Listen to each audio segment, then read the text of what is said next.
Good afternoon. Jain रोजगार classes में आपका स्वागत है। मैं एल.के. झा।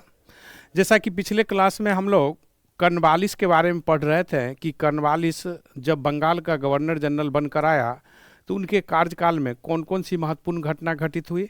और इससे पहले जैसा कि आपको हमने बताया है कि विभिन्न परीक्षाओं में जो पूछी जाती है मॉडर्न भारत से इतिहास के अंतर्गत सबसे अधिक प्रश्न आती है, इसलिए हमने आपको आधुनिक भारत पढ़ाने का प्रयास किया। और इस प्रयास में हम बंगाल के गवर्नर जनरल पढ़ा रहे हैं। बंगाल के गवर्नर जनरल में कर्नवालिस जो है अति महत्वपूर्ण एक गवर्नर जनरल है, जिस गवर्नर जनरल के काल में कुछ बड़ी घटना घटित हुई जो पूरे इतिहास काल को प्रभावित किया। जैसा कि आप जानते हैं कि सिविल सर्विसेज, भारत में सिविल सर्विसेज के जनक कर्नवालिस को माना गया है। कर्नवालिस के काल में जब कर्नवालिस भारत आने की तैयारी की तो इससे पहले हम बता दें कि अमेरिका में स्वतंत्रता संग्राम 1775 से 1783 के बीच चला और अंततः पेरिस की संधि 1783 में पेरिस की संधि के द्वारा अमेरिका का स्वतंत्रता संग्राम समाप्त हो गया। तो फिर इस क्रम में कर्नवालिस अमेरिका के स्वतंत्रता संग्राम के दौरान ब्रिटिश सेना के प्रधान सेनापति था। और फिर जब भारत उन्हें भेजा गया तो उन्होंने कुछ कंडीशन रखी कि हम भारत जाए, हमें अधिकार मिलना चाहिए, हमें शक्ति मिलनी चाहिए ताकि हम उसका अधिक से अधिक उपयोग कर सकें। इसी क्रम में देखेंगे कर्नवालिस के समय एक एक्ट लाया गया जिसे अमेंडमेंट ऑफ इंडिया एक्ट कहते हैं।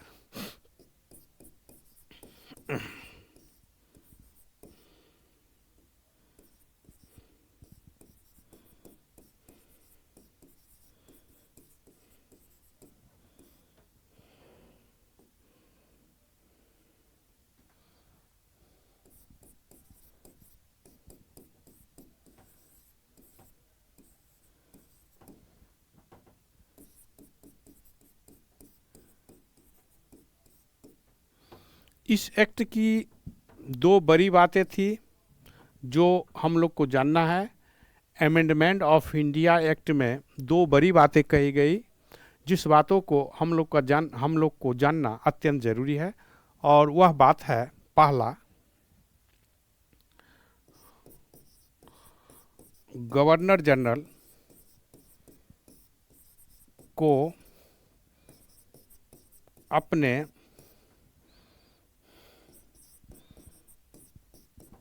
कार्यकारिणी परिषद के निर्णय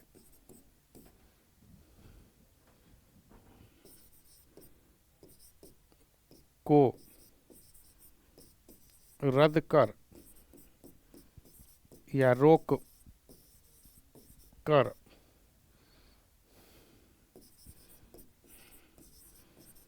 आवश्यकता अनुसार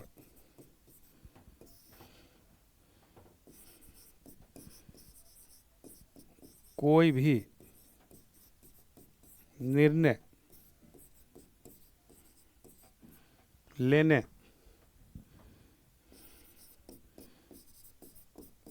का अधिकार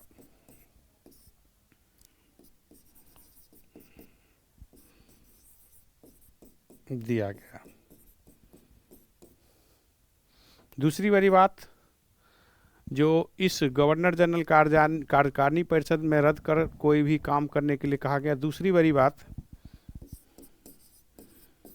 गवर्नर जनरल को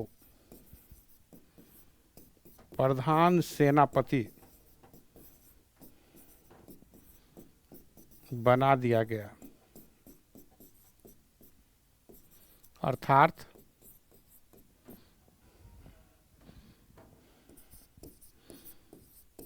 सेना पर पूर्ण नियंत्रण दिया गया। तो कर्नवालिस जब आया तो उसके बाद एक एक्ट लाया गया जिसका नाम है amendment of India act. Amendment of India act इस दृष्टि से बहुत महत्वपूर्ण है यह एक्ट। इस दृष्टि से यह एक्ट बहुत महत्वपूर्ण है कि एक को आप देख रहे हैं कि कार्यकारिणी परिषद के किसी भी आदेश को रोककर या रद्द करने का अधिकार दिया है। रद्द कर या रोक कर जरूरत जो समझेगा, जो अब आवश्यकता समझेगा, यानी गवर्नर जनरल इन काउंसिल ने कोई भी डिसीजन दिया हो और यदि गवर्नर जनरल को यह लगे कि यह तत्काल डिसीजन उचित नहीं है, इसकी जगह कोई और कानून की ज़रूरत है, किसी अन्य लॉ की ज़रूरत है, तो गवर्नर जनरल तत्काल उस कानून को स्टे लगा देगी, रोक देगी और उसके जगह कोई नई कानून जो है वह नोटिफिकेशन जारी कर सकती है। तो यह एक विशेषाधिकार दिया गया जो अब तक गवर्नर जनरल के पास नहीं थी। दूसरी बड़ी बात कि गवर्नर जनरल को प्रधान सेनापति बना दिया गया। तो जब इनको प्रधान सेनापति बना दिया गया तो अब सेना पर पूर्ण नियंत्रण हो गई, और जब सेना पर पूर्ण नियंत्रण हो गई तो इससे एक लाभ अब हुआ कि अब गवर्नर जनरल अब अपनी आवश्यकता अनुसार जो भी कार्य करना चाहता है वह बड़ी ही सहज सरल रूप में अब करने में सक्षम है। तो गवर्नर जनरल की ये दो विशेषाधिकार जो प्राप्त हुआ, इससे निसंदेह गवर्नर की शक्ति में काफ़ी वृद्धि हुआ और इसका लाभ हम देखेंगे कि कॉर्नवालिस काल से मिलने लगता है। ब्रिटिश शासन पद्धति को इससे और मजबूती मिली, निर्णय लेने में शीघ्रता ने इन्हें और शक्तिशाली बनने में सहयोग दी। अब हम लोग इस क्रम में आगे कॉर्नवालिस के कार्य के बारे में जो पढ़ रहे थे, उसी क्रम में हम बताना चाहेंगे कि हमें जानना है कि कॉर्नवालिस ने आगे क्या किया। तो कॉर्नवालिस के काल में एक कॉर्नवालिस कोड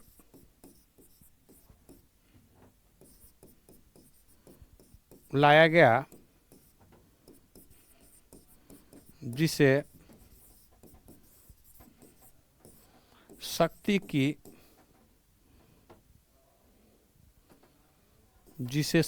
के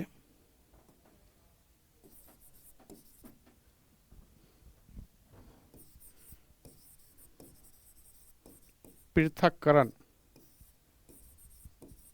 के नाम से भी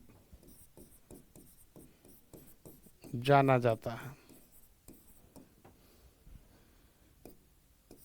यह कोड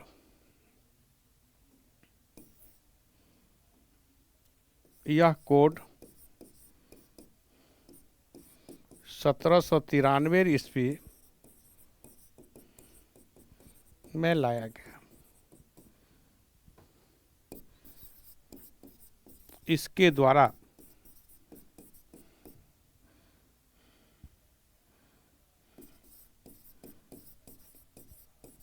कलेक्टर से न्यायिक कार्यों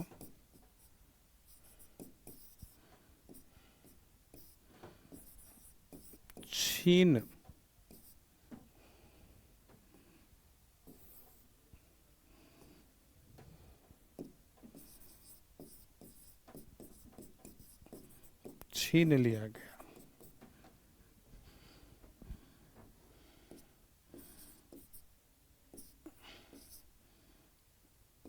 अब इस कार्य के लिए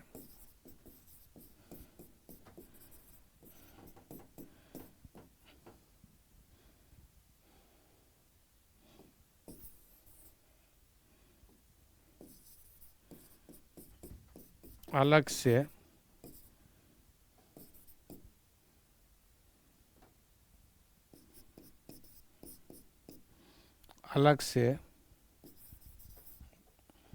न्यायाधीश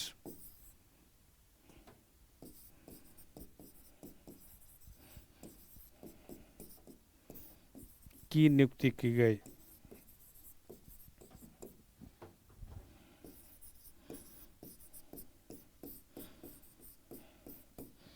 बहुत ही महत्वपूर्ण बात है।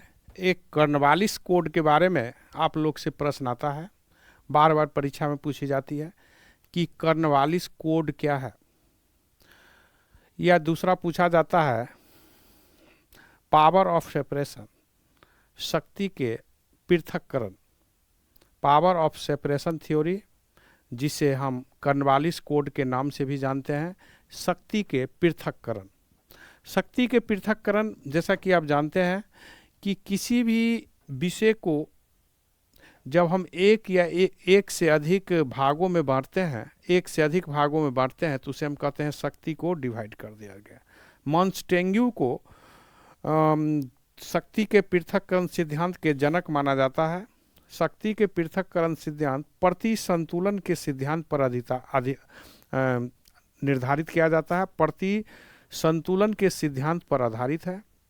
जिस तरह भारत में कार्यपालिका, विधायिका, न्यायपालिका की चर्चा होती है, तो शक्ति के पृथक्करण सिद्धांत मॉन्टेस्क्यू द्वारा दिया गया, जो उसके जनक माने जाते हैं। भारत में हम देखेंगे कॉर्नवालिस ने शक्ति के पृथक्करण सिद्धांत को लेकर चलने का प्रयास किया, और इस प्रयास में इन्होंने एक बड़ी ही महत्वपूर्ण 1793 ईस्वी में कॉर्नवालिस कोड लाया। ये जो कॉर्नवालिस कोड के नाम से आप जान रहे हैं, ये कॉर्नवालिस कोड 1793 ईस्वी में लाया गया।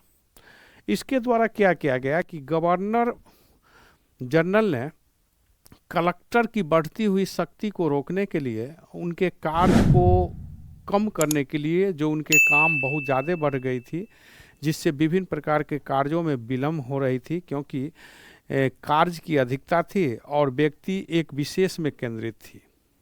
इस स्थिति में उन्होंने कॉर्नवालिस कोड यानी शक्ति के पृथक्करण सिद्धांत के द्वारा कलेक्टर से न्यायिक शक्ति छीन लिया गया। कलेक्टर पद, जैसा कि आप जानते हैं कि 1772 ईस्वी में कलेक्टर पद को वारेन हेस्टिंग्स ने बनाया था। 1772 में भारत में कलेक्टर पद आया, जिसका उद्देश्य था भू राजस्व संग्रह में सपोर्ट करना, सहयोग लेना। तो कॉर्नवालिस ने यहाँ एक बड़ी ही महत्वपूर्ण कार्य किया। 1793 ईस्वी में उन्होंने कलेक्टर से न्यायिक शक्ति जो है, यानी कि जो जजमेंट करने की शक्ति है, वह छीन लिया। उनको कार्यकारिणी अधिकार रहने दिया गया, दंडा अधिकार रहने दिया गया, मजिस्ट्रेट पावर रहने दिया गया, लेकिन फौजदारी मामले या विभिन्न मामलों में जो उनकी न्यायिक शक्ति थी, उसको समाप्त कर दिया। तो अब हम देखेंगे कॉर्नवालिस के काल में एक बहुत बड़ी परिवर्तन होती है, जैसा कि हम लोग जानते हैं, और वह परिवर्तन है भू राजस्व के क्षेत्र में। हम बताना चाहेंगे ब्रिटिश भारत भू राजस्व पद्धति। ब्रिटिश भारत में भू राजस्व पद्धति। तो ब्रिटिश भारत में भू राजस्व पद्धति के बारे में हम बता दें आपको, थोड़ा इसको देखेंगे आप लोग कि 3 पद्धति थी। पहला पद्धति है, 3 पद्धति थी। पहला पद्धति अस्थाई बंदोबस्त 1793 में लागू। जनक sir John Shore.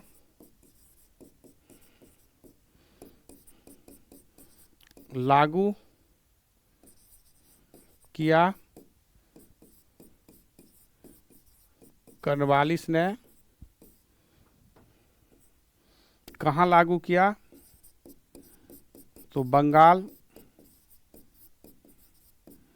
Bihar, Orissa, Banaras और मालाबार तट केरल में। इसमें भूमि के मालिक जमींदार को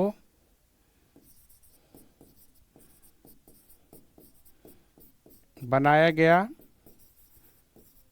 कुल 19% भूभाग पर। चलिए हम लोग अस्थाई बंदोबस्त पर चर्चा पहले हम कर दें कि ब्रिटिश भारत में भू राजस्व की 3 पद्धति अपनाई गई। एक बड़ी बात है कि प्राचीन काल या मध्यकाल में भूमि तो हर व्यक्ति के पास रहा हो या नहीं, लेकिन भूमि पर जो फसल उगाई जाती थी, जो क्रॉप्स होती थी, जो प्रोडक्शन होती थी, प्रोडक्टिविटी थी, उसके आधार पर ही रेवेन्यू, लैंड रेवेन्यू यानी भू राजस्व ली जाती थी। लेकिन ब्रिटिश काल में एक मूलभूत अंतर किया गया और ब्रिटिश काल में जो भू राजस्व की पद्धति अपनाई गई वह डेविड रिकार्डो के लगान, रेंट सिद्धांत पर आधारित थी।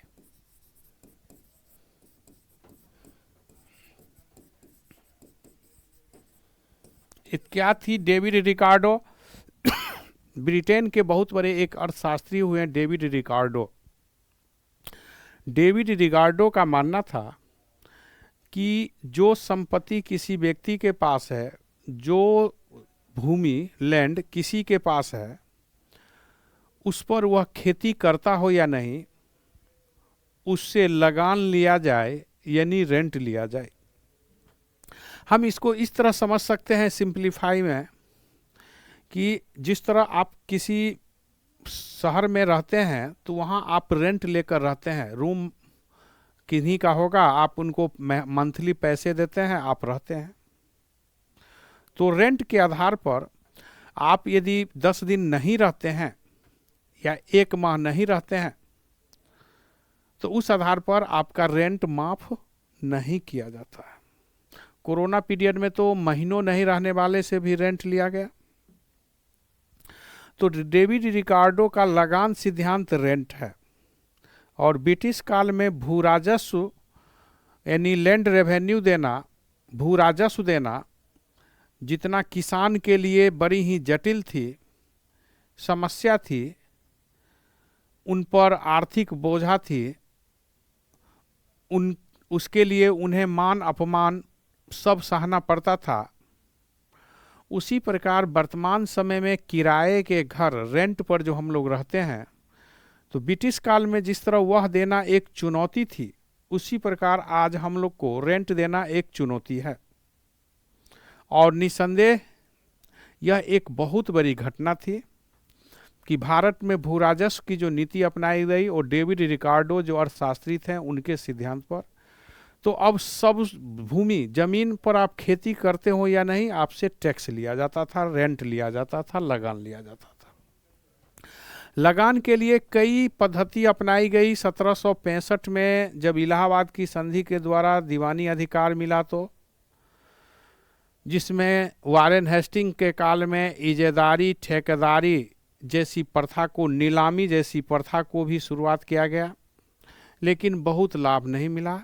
इसी उस समय प्रायोगिक एक्सपेरिमेंट हो रही थी, लेकिन कॉर्नवालिस ने 23 मार्च 1793 को एक नई पद्धति को जन्म दिया जिसे हम अस्थाई बंदोबस्त कहते हैं।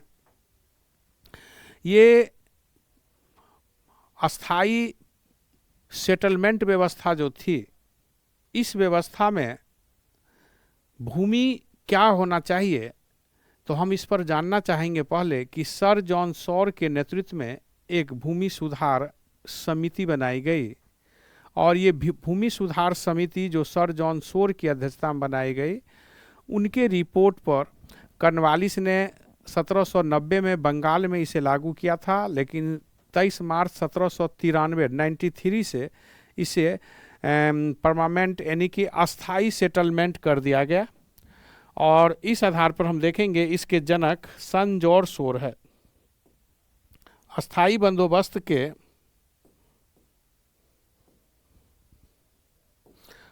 बंदोबस्त के जनक सर जॉन शोर हैं। लागू उस समय गवर्नर जनरल कॉर्नवालिस है, इसने लागू किया। यह व्यवस्था बिहार, बंगाल, उड़ीसा, बनारस और मालवार, केरल के तट पर भी लागू किया गया।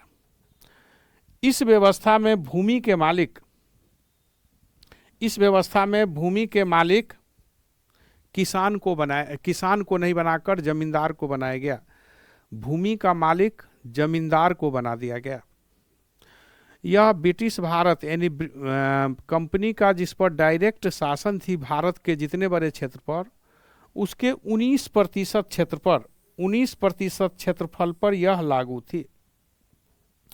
इस व्यवस्था में जमीन के मालिक जमींदार को बनाया गया, इसलिए इसे जमींदारी प्रथा, लंबादारी प्रथा, बिस्मादारी प्रथा आदि नामों से भी जाना जाता है। जमीन तब तक आपका किसान भूमि तब तक जोत सकता था जब तक वह इसको अस्थायी रूप से रेंट दे रहा था। यानी आप जब तक रेंट देंगे तब तक आप भूमि जोत सकते हैं। तो यह एक बड़ी ही महत्वपूर्ण व्यवस्था थी। इस व्यवस्था में जमींदार को किसी एक निश्चित तिथि को उन्हें भू राजस्व जमा कर देना होता था, जिसे सूर्य अस्त प्रणाली कहा गया। 1794 से इसे इम्प्लीमेंट कर दिया गया, सनसेट सिस्टम। ये सनसेट सिस्टम क्या थी कि एक निश्चित तिथि के सूर्य अस्त से पहले, सूर्य अस्त प्रणाली, एक निश्चित तिथि के सूर्य अस्त से पहले जमींदार को अपनी जमीन जो वे रखा है, जिस क्षेत्र का वो है, भू राजस्व जो निर्धारित है वह जमा करना अनिवार्य हो गया। यदि जमींदार एक निश्चित तिथि को सूर्य अस्त से पहले भू राजस्व लैंड रेवेन्यू जमा नहीं किया तो उनकी जमीन की नीलामी हो जाती थी। अब नीलामी होगा तो आप समझ रहे हैं, फिर उस पर बोली लगेगा। तो इसके लिए जमींदार क्या करेंगे, अपनी जमींदारी, क्योंकि मान सम्मान प्रतिष्ठा की बात होती थी, तो अपनी जमींदारी बचाने के लिए वह उस हर स्तर तक जाने के लिए तैयार था। किसान से हर प्रकार के शोषण करके भी वह जमा करके जमींदार चाहता था कि हम अंग्रेज को भू राजस्व सूर्य अस्त से पहले, एक निश्चित तिथि से पहले जमा कर दें ताकि हमारी जमींदारी बच जाए। फिर भी यदि किसी जमींदार की जमींदारी नहीं बच पाती थी तो उसकी जमींदारी छीन ली जाती थी और नीलामी कर दी जाती थी। इस तरह की पद्धति जो चूंकि जमींदारी में बहुत ही मान सम्मान, इज्जत थी, बहुत ही प्रभाव होती थी, तो शहर के जो साहूकार हैं, पूंजीपति हैं, व्यापारी हैं, व्यवसायी हैं, बनिया हैं, वे लोग भी अब क्या करने लगे कि जो जमींदारी की जो बोली लगती थी, नीलामी होती थी, उसमें वे भाग लेते थे। जाहिर है कि उनके पास रुपए पैसे अधिक रहते थे, तो वह अधिक बोली लगाकर नीलामी से अपना क्षेत्र जीत लेते थे। वह किसी जमींदार का जमींदारी बोली लगाकर प्राप्त कर लेता था। चूंकि वह तो व्यापारी है, पूंजीपति है, साहूकार है, महाजन है, व्यवसायी है, बनिया है, तो वह तो देश विदेश में जाएगा, शहर में रहता था।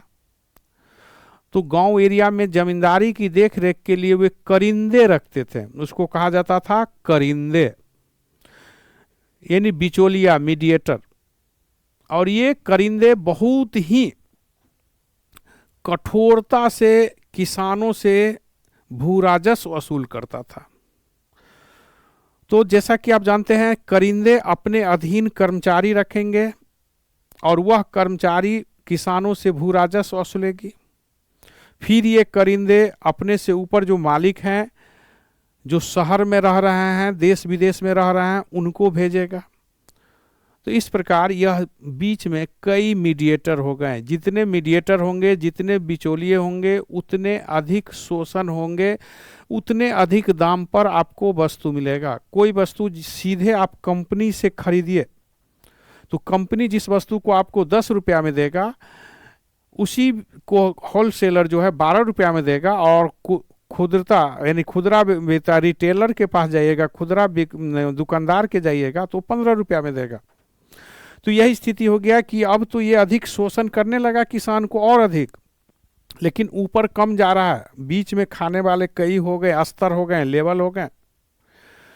तो शहर में रहकर गांव में जमींदारी खरीदने वाले को कहा गया अनुपस्थिति जमींदार, अब्सेंट लॉर्डलैंड। अब्सेंट लॉर्डलैंड हुआ जो रह तो रहा है गांव, वो तो रह रहा है शहर में, लेकिन उसकी जमींदारी गांव में है, वो मीडिएटर अपने आदमियों के द्वारा उस पर देख रेख करता है। तो जमींदार को भू राजस्व जो टोटल असूल होती थी उसका 89% जमा करना होता था और 11% उन्हें जमींदारी मिलती थी। यानी 89% भू राजस्व जमा कर दिया जाता था, सरकार ले लेती थी, कंपनी ले लेती थी, और 11% भू राजस्व जमींदार को मिलता था। जो जमींदार जो भू राजस्व वसूल करके देती थी, इसके बदले में उन्हें 11% दिया जाता था। इस व्यवस्था में क्या हुआ कि कर्मचारी रखने और वसूलने की जो समस्या थी, इससे अंग्रेज मुक्त हो गया, और जमींदारी प्रथा से एक ऐसे वर्ग की उत्पत्ति हुई कि वह हमेशा चाहता था कि अंग्रेज राज बने रहे, क्योंकि अंग्रेज जो रहेंगे तो हमारी जमींदारी बने रहेगी, हम शान शौकत से रहेंगे, हमारे अंदर में हजारों किसान होंगे, उसका हम शोषण करेंगे, उनके कमाएंगे वो, और उससे लेकर अधिक से अधिक मौज हम करेंगे। और ये जमींदार अंग्रेज के लिए पिलर की तरह काम किया, बहुत ही माने हम अस्थाई स्तंभ पिलर के रूप में अंग्रेज के लिए काम आया। इससे क्या हो गया, सरकार को एक निश्चित आय का निर्धारण हो गया, कर्मचारी वसूलने से मुक्त हो गए, किसी प्रकार की टेंशन नहीं रही, वह जमींदार के ऊपर रह गई। लेकिन इससे सरकार को अधिक राजस्व प्राप्त नहीं हो पाई, क्योंकि एक बार जो 1793 में डिटरमाइनेशन जो निर्धारित की गई, वह डिटरमाइन जो है 1947 तक, यानी हमारी जब देश स्वतंत्र हुआ तब तक वह भू राजस्व लागू रही। तो निस्संदेह यह सरकार के लिए वित्तीय रूप से लाभ की स्थिति नहीं थी। अब हम देखेंगे सरकार इसके जगह पर कोई दूसरा विकल्प ढूंढेगा, और वह दूसरा विकल्प आएगा जिसे हम कहेंगे रैयतवारी व्यवस्था।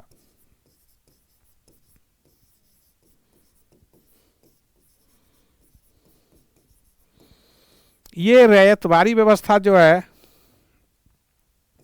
लागू किया गया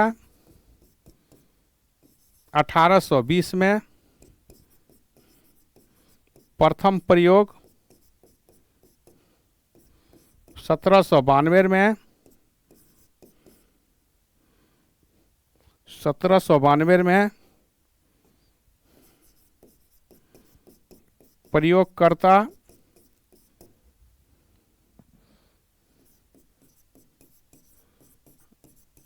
अलेक्जेंडर रीड,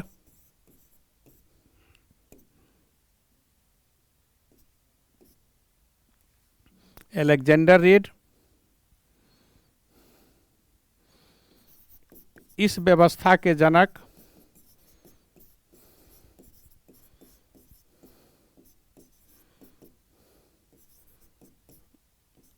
टॉमस मुनरो,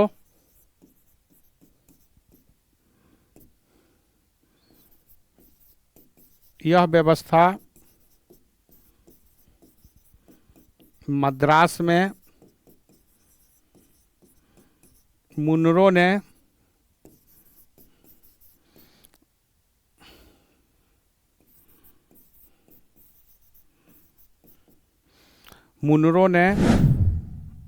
और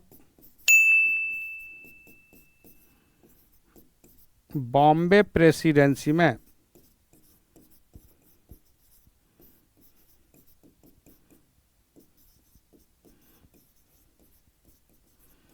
एलिफिस्टन ने 1825 में लागू किए।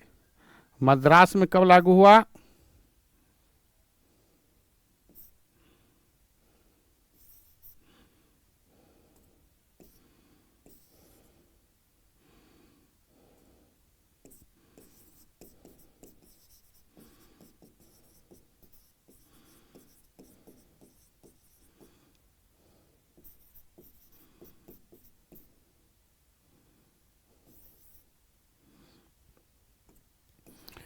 थोड़ा ध्यान दीजिए।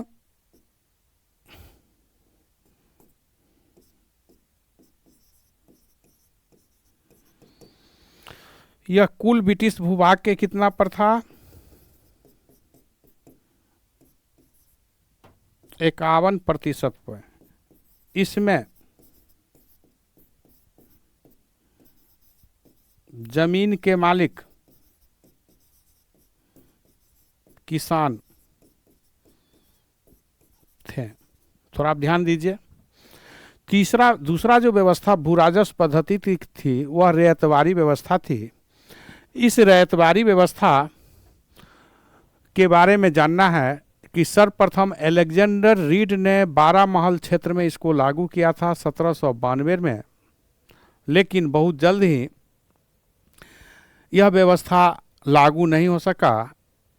विलियम, हम देखेंगे कि 1820 के दशक में यह व्यवस्था अधिक प्रभावशाली हुआ, जब सर टॉमस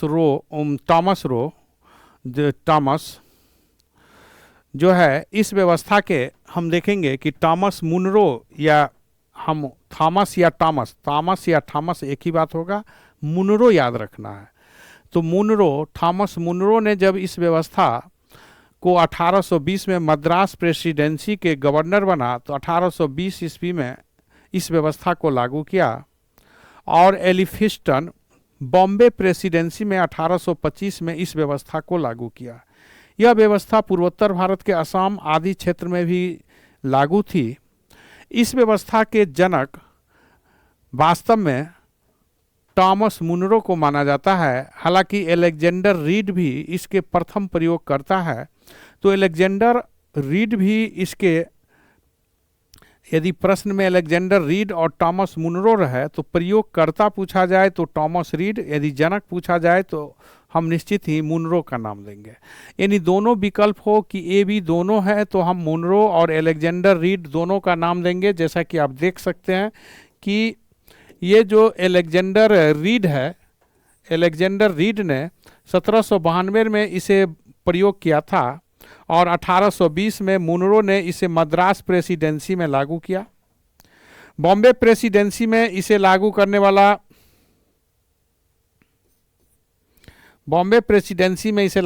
वाला एलिफिस्टन था, जो 1825 ईस्वी में लागू किया। ये ब्रिटिश भारत के कुल भूमि के 51% पर था। यानी जो भारत में ब्रिटिश सरकार की कंपनी के अधीन डायरेक्ट जहां शासन थी, भारत में दो तरह से ब्रिटिश शासन हो रही थी, एक डायरेक्ट, इनडायरेक्ट। डायरेक्ट शासन जो थी उसके कुल भूभाग के 51% पर रैयतवारी व्यवस्था लागू की गई थी। इस व्यवस्था में किसानों से प्रत्यक्ष डायरेक्ट संबंध बनाया ब्रिटिश सरकार ने, कंपनी ने सीधे संबंध बनाया और उसके लिए कर्मचारी नियुक्त की। वह कर्मचारी भू राजस्व किसानों से प्रत्यक्ष रूप से वसूल करना शुरू किया। इस व्यवस्था में भूमि के मालिक भी किसान को बनाया गया। जैसा कि टॉमस मुनरो ने कहा था कि यह एक ऐसी पद्धति है जो प्राचीन काल से भारत में चली आ रही है और यह अतीत में तो लागू थी ही, वर्तमान में हमने लागू किया और भविष्य में भी लागू रहेगी। यानी यह व्यवस्था आने वाले समय में भी लागू रहेगी। तो यह व्यवस्था निसंदेह, जिसमें किसान को भूमि का मालिक माना गया था, बहुत ही महत्वपूर्ण व्यवस्था थी और यह काफ़ी सफल व्यवस्था थी। लेकिन इस व्यवस्था में भी समस्या थी। किसानों को इस पद्धति से, इस सिस्टम से भी लाभ नहीं थी। भले ही किसान को भूमि का मालिक बना दिया गया हो, लेकिन भू राजस्व लैंड रेवेन्यू बहुत अधिक थी। और जैसा कि हमने अभी अभी कहा कि किसानों को लगान देना, रेंट देना, वही चुनौती थी जो वर्तमान में शहर में रहने वाले को मंथली रूम भाड़ा देना होता है, रूम रेंट देना होता है। तो वह भी मान सम्मान की बात थी, यहाँ भी मान सम्मान की बात है। वहाँ भी बेदखली की बात थी, यहाँ भी यदि आप रेंट सही से नहीं दे रहे हैं तो मालिक आपको बहुत जल्द घर छोड़ने के लिए अल्टीमेटम दे देगा। तो इस प्रकार यह व्यवस्था बहुत ही प्रभावशाली रूप में हम देख सकते हैं कि यहाँ लागू थी। अब हम तीसरी व्यवस्था पर चर्चा करेंगे। तीसरी व्यवस्था थी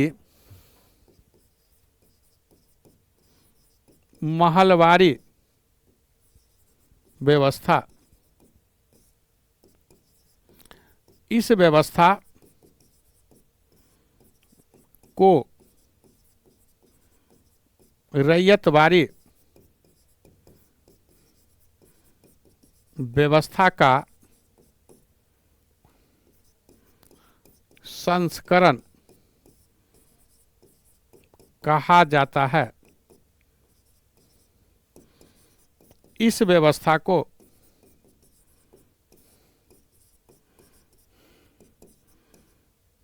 पंजाब, मध्य भारत,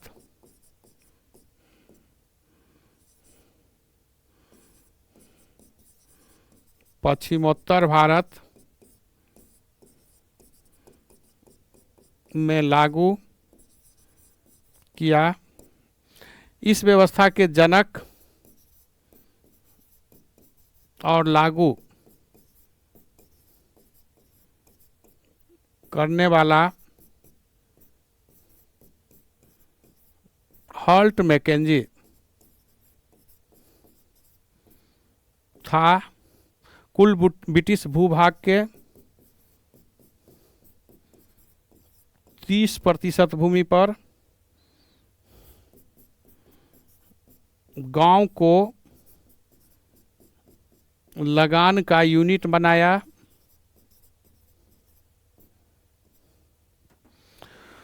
एक तीसरी व्यवस्था है ब्रिटिश भू राजस्व पद्धति की। 3 पद्धति है, हमने 2 पद्धति पर पढ़ा समझाया। तीसरा पद्धति को बताने जा रहे हैं, थोड़ा ध्यान से देखेंगे क्योंकि ये बहुत ही महत्वपूर्ण पद्धति है, इसको समझना बहुत ही महत्वपूर्ण है। तीसरी एक और व्यवस्था विकसित हुई जिसे महलवारी व्यवस्था कहा गया है। ये महलवारी प्रणाली जो है, जिसके जनक हॉल्ट मैकेंजी को माना जाता है, इस व्यवस्था को रैयतवारी व्यवस्था का संस्करण माना जाता है। यानी जो रैयतवारी व्यवस्था में भूमि के मालिक किसान को बनाया गया था, उसी प्रकार इस व्यवस्था में भी भूमि के मालिक किसान को बनाया गया। लेकिन इस व्यवस्था में अंतर क्या था कि रैयतवारी व्यवस्था में डायरेक्ट प्रत्यक्ष रूप से हर किसान से राजस्व ली जाती थी, लेकिन इस व्यवस्था में प्रत्येक किसान से राजस्व नहीं लेकर राजस्व के लिए महल यानी एक गांव, एक क्षेत्र को एक यूनिट मान लिया गया, एक इकाई मान लिया गया और एक सर्किल मान लिया गया, और उस क्षेत्र से लगान वसूलने की जिम्मेदारी उस गांव के, उस क्षेत्र के जो प्रमुख थे उनको दे दिया गया। ये यानी गांव एक यूनिट बना दिया गया लैंड रेवेन्यू के वसूली के लिए, रिकवरी के लिए। लेकिन जमीन के मालिक किसान थे, भू राजस्व भी प्रत्येक किसान से ली जाएगी। तो निसंदेह यह व्यवस्था पंजाब में, पश्चिमोत्तर भारत में, और फिर हम देखें तो मध्य प्रदेश के भी, मध्य भारत के भी क्षेत्र में, कुछ क्षेत्र में यह लागू थी। इस व्यवस्था में भी भू राजस्व बहुत अधिक ली जाती थी। जैसा कि जानते हैं कि यह 3 पद्धति थी। जैसा कि बता दें फिर एक बार, अस्थाई बंदोबस्त के जनक सर जॉन शोर, लागू करने वाला कॉर्नवालिस, रैयतवारी व्यवस्था के प्रयोगकर्ता अलेक्जेंडर रीड, रैयतवारी व्यवस्था को लागू करने वाला और जनक टॉमस मुनरो, या थॉमस, थॉमस कहें या टॉमस, TH, टॉमस थॉमस, कोई दिक्कत नहीं है। तो ये टॉमस मुनरो, रैयतवाड़ी व्यवस्था के जनक और लागू करने वाला, और महलवाड़ी व्यवस्था के जनक और लागू करने वाला हॉल्ट मैकेंजी है। रैयतवाड़ी व्यवस्था 51% भूमि पर, महलवाड़ी व्यवस्था 30% भूमि पर, ब्रिटिश भारत के भूमि पर, और जमींदारी प्रथा 19% ब्रिटिश भारत भूभाग पर लागू थी। जहां अस्थाई बंदोबस्त यानी जमींदारी व्यवस्था जिसको हम कहते हैं, जमींदारी प्रणाली में जमीन के मालिक जमींदार को बना दिया गया। रैयतवाड़ी व्यवस्था में जमीन के मालिक किसान को बनाया गया और उससे प्रत्यक्ष वसूली की गई। महलवाड़ी व्यवस्था में भी जमीन के मालिक किसान को बनाया गया, लेकिन वसूली की जिम्मेदारी गांव के प्रमुख को दिया गया। कोई भी व्यवस्था अच्छी नहीं थी कि हर व्यवस्था में खामियां थी और हर व्यवस्था शोषण और हर स्तर पर किसानों के ऊपर अत्याचार का एक अतिरिक्त कार्य था। जैसा कि आप जानते हैं कि भू राजस्व देना कितनी बड़ी चुनौती थी कि लाखों किसान जो भू राजस्व समय पर नहीं दी तो उसकी ज़मीन बेदखली कर दी गई, छीन ली गई और वह एक किसान से एक श्रमिक बन गया। एक किसान से एक श्रमिक बन गया। ऐसे हम लाखों किसान के बारे में देख सकते हैं। तो हम लोग को यह समझना है कि निसंदेह यह पद्धति बहुत ही जटिल थी और सहज थी। और इसका एक उदाहरण हम दे दें कि कोयम्बटूर जो दक्षिण भारत का मैनचेस्टर कहलाता है, तमिलनाडु में है। कोयम्बटूर के एक किसान ने कलेक्टर को, DM को एक पत्र लिखा था, एक लेटर लिखा था। उस लेटर में किसान ने अपनी दुर्दशा, अपनी दुख वेदना को व्यक्त किया था और उसने कहा, वह किसान ने कहा कि हम कपास की खेती इसलिए सिर्फ करते हैं कि कपास जो कॉटन है, कपास है, उसको हम खा नहीं सकते और उसको हम ना खा सकते हैं तो हम उसको खा नहीं सकते हैं, उसको बेचकर हम लगान, रेंट चुका दें ताकि हमारी ज़मीन बेदखली ना हो, हम बेदखली से बच जाए। यानी हम कपास इसलिए उपजाते हैं क्योंकि इसे हम खा नहीं सकते हैं, इसे बेचकर हम लगान देकर बेदखली से बच जाए। यह दुर्दशा दिखाती है कि एक किसान को भूख लगी है, यदि वो अनाज उपजाएगा तो उस अनाज को तो खा जाएगा और खाने के बाद निसंदेह वह उसकी ज़मीन जो है बेदखली हो जाएगी। लेकिन कपास को हम उपजाकर, चूँकि कपास को हम खा नहीं पाते हैं, तो इस कपास को जब हम खा नहीं पाते हैं तो इससे हमको एक बहुत बड़ी लाभ मिलती है और वह लाभ हमको यह मिलती है कि हम इसे बेच देते हैं और जब हम इसको बेच देते हैं तो उससे हमें जो पैसा मिलती है, जो रुपया मिलती है, उससे हम लगान, रेंट चुका देते हैं। कृषि का व्यवसायीकरण कर दिया गया, कॉमर्शियलाइजेशन कर दिया जाएगा। जैसा कि 1835 के बाद भारत में कृषि को व्यवसायीकरण कर दिया गया और निसंदेह इससे किसानों की समस्या अंतिम रूप से हल नहीं हुआ। व्यवसायीकरण आप देख सकते हैं, कहीं चाय का बागान लगा दिया गया, जिस तरह असम वगैरह में पहाड़ी इलाकाओं में। तो जूट की खेती को बढ़ावा दिया गया। बंगाल के सुंदर वन क्षेत्र में आप देख सकते हैं जूट खेती को बढ़ावा दिया गया। तो पश्चिम भारत में कपास की खेती को बढ़ावा दिया गया, दक्षिण भारत में भी कपास खेती को बढ़ावा दिया गया। फिर नारियल, फिर इसी प्रकार रबर फसल और भी बहुत सारी जो कमर्शियल फसल है, इसको प्राथमिकता दी गई, लेकिन इसका लाभ किसान को नहीं मिला। जब ये अधिक अंतर्राष्ट्रीय बाजार में इसकी मांग अधिक होती थी, उसका उचित मूल्य किसान को नहीं मिलती थी और अंतर्राष्ट्रीय बाजार में यदि उसका मूल्य गिर जाती थी तो किसान को बहुत ही कम मूल्य पर बेचना पड़ता था। और भारत में चूंकि कृषि का वाणिज्यीकरण कर दिया, कॉमर्शलाइजेशन कर दिया गया, इसका एक बड़ी ही दुष्परिणाम हुआ। जब कृषि का व्यवसायीकरण कर दिया गया तो अनाज जो हम लोग को खाने की जरूरत थी, वह मोटे अनाज या अन्य अनाज जो खाने के लिए होती है, खाद्यान्न की भारी कमी हो गई।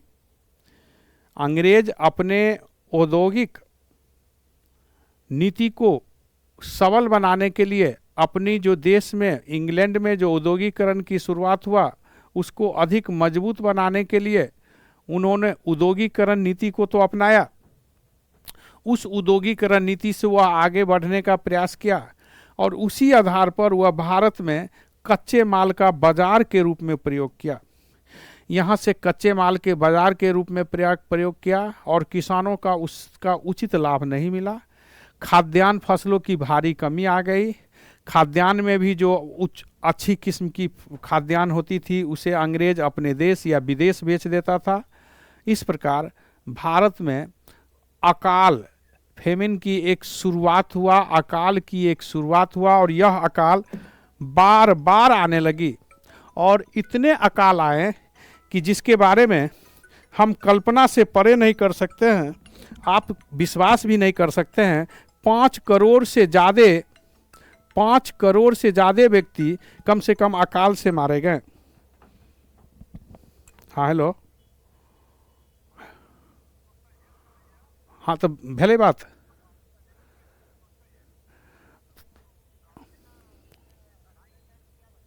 कथी ला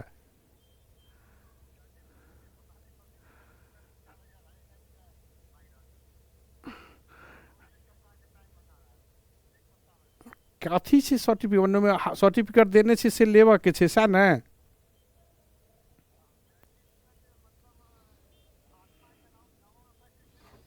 हाँ हाँ, अच्छा ठीक है, सुन ना, हम थोड़ी देर बाद फोन करै छी तोरा। ओकरा कही, सुन ना, ओकरा कही रह लेल, हम 15 मिनट बाद फोन करै छियो। ठीक, तो हम देखेंगे कि बहुत बड़ी घटना थी जो हर स्तर पर घटा पहुंचाने वाली थी, संवेदना वेदना पहुंचाने वाली थी।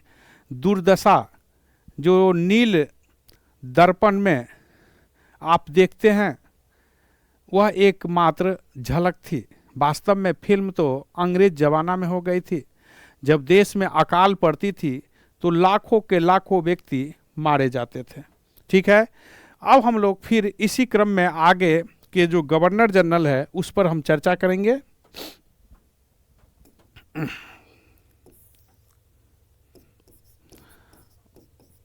Sir John Shore, sir John Shore का समय है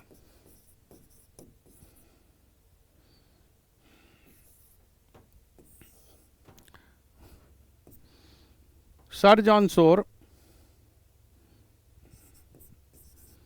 या हस्तक्षेप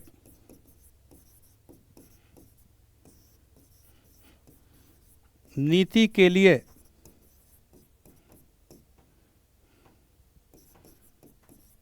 जाने जाते हैं। हस्तक्षेप नीति के लिए जाने जाते हैं।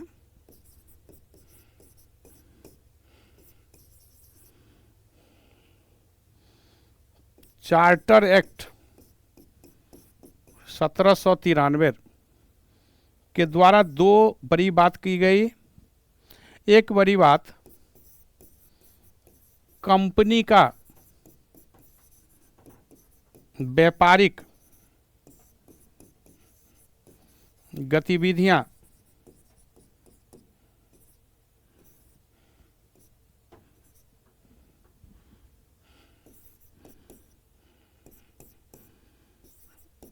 बनी रही। दूसरी बड़ी बात की गई, वेतन भोगी कर्मचारियों को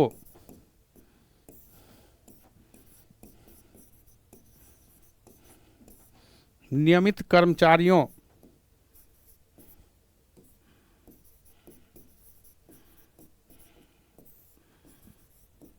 को रखना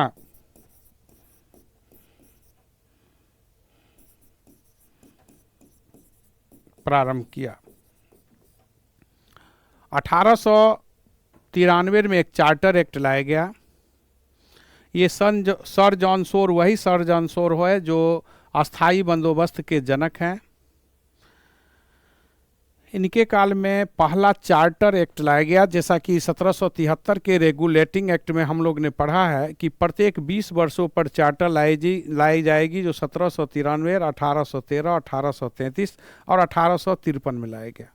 ऐसा ही पहला चार्टर 1893 में लाया गया और इस चार्टर के द्वारा कंपनी का जो व्यापारिक गतिविधियां थी, यानी कंपनी जो व्यापार कर रही थी, तो उनकी व्यापारिक गतिविधियों को बने रहने दिया गया। और यह भी कहा गया कि प्रत्येक 20 वर्षों पर जो चार्टर आएगी, आगे इस पर डिसीजन होगी। दूसरी बड़ी बात की गई कि वेतन भोगी कर्मचारी रखा गया। वेतन भोगी कर्मचारी का अर्थ होता है कि अब कर्मचारी नियमित रूप से कंपनी में अब अस्थायी रूप से नौकरी मिलेगी। पहले कमीशन पर कंपनी के कर्मचारी रहते थे, तो वह कमीशन के स्थान पर अब अस्थायी रूप से कर्मचारी रहेंगे, अब अस्थायी रूप से वह कार्य करेंगे। तो यह वेतन भोगी कर्मचारी जो भारत में पहली बार डच द्वारा लाई गई थी, ब्रिटिश सरकार ने 1793 के चार्टर एक्ट द्वारा यह अधिकार दिया। तीसरी बड़ी बात कि ये अहस्तक्षेप नीति के मानते थे, यानी नॉन इंटरफेयर पॉलिसी के कारण हम लोग सर जॉन शोर को जानते हैं, क्योंकि इनके काल में कोई भी राजनीतिक ऐसी बड़ी घटना नहीं हुई, कोई न बड़ी युद्ध कोई हुआ, न कोई संधि हुआ, न समझौता हुआ। यानी जिस प्रकार यथास्थिति जो पहले से स्थिति थी उसको बनाए रखने में इन्होंने विश्वास किया, किसी भी प्रकार के परिवर्तन करने से परहेज किया। यह इनकी एक बहुत बड़ी सोच थी, समझ थी।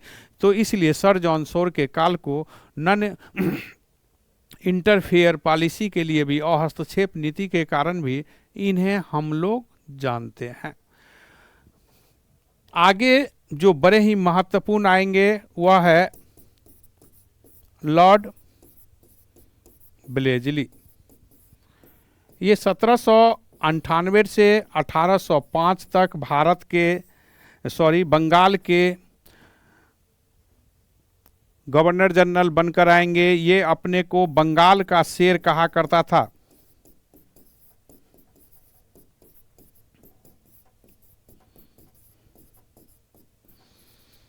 ये बंगाल का अपने को शेर कहा करता था। बहुत ही महत्वपूर्ण बात है कि बंगाल टाइगर के बारे में हम लोग जानते हैं, तो ये अपने को बंगाल का टाइगर कहता था, शेर कहा करता था। ब्लेजली के आने से एक भारी परिवर्तन का दौर आएगी। इसमें दो बड़ी बात देखी जाएगी। पहली बड़ी बात कि प्रशासनिक क्षेत्र में भी कई महत्वपूर्ण कार्य की गई। जिस तरह आप देख सकते हैं कि फोर्ट विलियम कॉलेज की स्थापना इनकी एक बहुत बड़ी देन मान सकते हैं।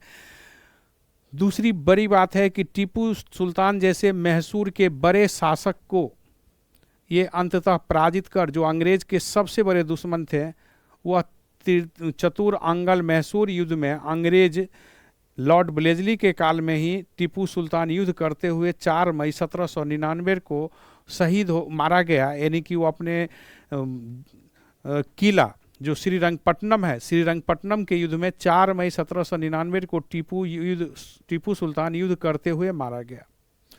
तो मैसूर राज को ये विजय प्राप्त किया। एक और बड़ी बात है जो सहायक संधि, ब्लेजली को सबसे अधिक जो हम लोग जानते हैं, समझते हैं, करते हैं, तो वह है सहायक संधि। और टीपू सुल्तान आदि के बारे में, मैसूर युद्ध में आदि के बारे में हम पिछले क्लासों में पढ़ा चुके हैं, उसको आप देख सकते हैं। तो टीपू सुल्तान के बाद जो इनकी सबसे बड़ी चैलेंज थी वह थी सहायक संधि और मराठा को अधीन करना। तो हम लोग को यह जानना है कि ये सहायक संधि क्या थी, इसको लागू करने के पीछे क्या उद्देश्य थी और यह कितना सफल रहा। हम बताना चाहेंगे कि भारत में सहायक संधि सर्वप्रथम डुप्ले ने लागू की थी और वह हैदराबाद के निजाम के साथ की थी। उसके बदले में उन्होंने बुस्सी के नेतृत्व में 10,000 की एक सेना हैदराबाद में रखी थी। साथ में उत्तरी सरकार के नाम से 4 जिला सहायक संधि में डुप्ले को प्राप्त हुआ था। 1765 ईस्वी में इलाहाबाद की द्वितीय संधि जो 16 अगस्त 1765 को हुआ है रॉबर्ट क्लाइव और शुजा उदौला के बीच, इसे भी सहायक संधि ही थी। यह भी एक तरह की सहायक संधि थी, लेकिन वास्तव में भारत में जो सहायक संधि के लिए जाना जाता है वह है ब्लेजली। ब्लेजली भारत में सहायक संधि के लिए जाना जाता है क्योंकि इन्होंने सबसे बेहतरीन ढंग से इसका निष्पादन किया। तो ये सहायक संधि क्या थी?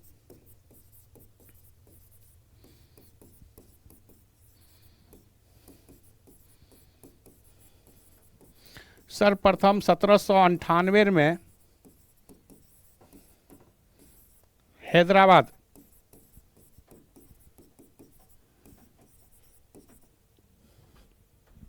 के निजाम ने स्वीकार किया।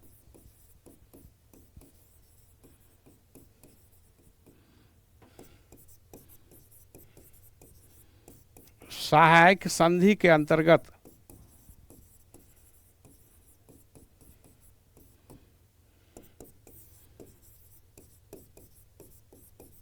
अंग्रेज की अधीनता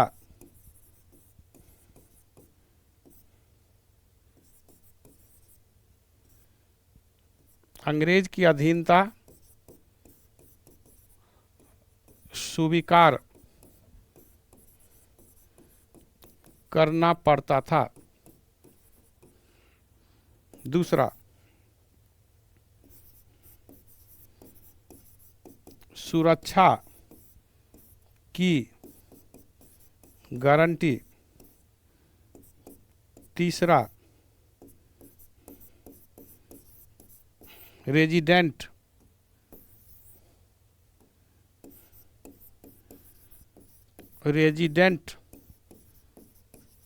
रखना होता था। चौथा, सेना का खर्च उस राज्य द्वारा पूर्ति किया जाता था। पांचवा, सेना पर नियंत्रण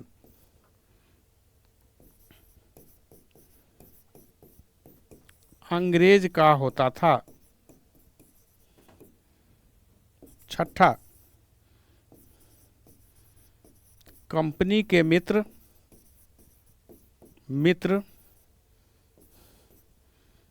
और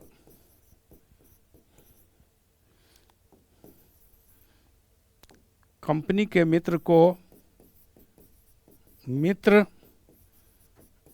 और शत्रु को शत्रु मानना पड़ता था।